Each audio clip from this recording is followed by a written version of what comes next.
First day തന്നെ ഇങ്ങനെയാണെങ്കിൽ ഇനി ഒരു മാസം എന്തായിരിക്കും എന്തോ. ഹലോ, നമുക്ക് ജൂലൈ മന്തിലേക്ക് വളരെ സിമ്പിളായിട്ടുള്ള ഒരു സ്റ്റഡി ട്രാക്കർ ചെയ്താലോ? അതിന് ജോമെട്രി ബോക്സിലെ ഈ ഒരു സാധനം എല്ലാവരും എടുത്തിട്ട് വായോ. ഞാൻ ടോട്ടല് 30 സ്റ്റാറാണ് ഇവിടെ വരച്ച് കൊടുത്തിട്ടുള്ളത്. എന്നിട്ട് മുകളിൽ ജൂലൈ എന്ന് വലുതാക്കി എഴുതി കൊടുത്തു.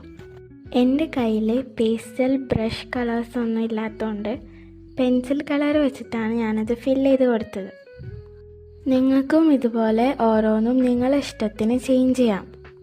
എന്നിട്ട് നിങ്ങൾ എത്രത്തോളം പഠിക്കലുണ്ടെന്ന് ഇങ്ങനെ ഡിവൈഡ് ചെയ്തിട്ട് ഓരോന്നിനും സെപ്പറേറ്റ് കളേഴ്സ് കൊടുക്കുക. ഞാനിവിടെ വളരെ സിമ്പിളായിട്ടാണ് ചെയ്തിട്ടുള്ളത്. നിങ്ങൾക്ക് വേണമെങ്കിൽ കൂടുതൽ ക്യൂട്ടാക്കുകയൊക്കെ ചെയ്യാം. അങ്ങനെ വളരെ സിമ്പിളായതുകൊണ്ട് ഞാൻ അതിൻ്റെ അടിയിലൊരു ട്യൂലിപ്സ് കൂടി വരച്ചു കൊടുത്തിട്ടുണ്ട്. അങ്ങനെ ഫസ്റ്റ് ഡേൻ്റെ കളർ നിങ്ങൾ കണ്ടല്ലോ, തൃപ്തിയായി.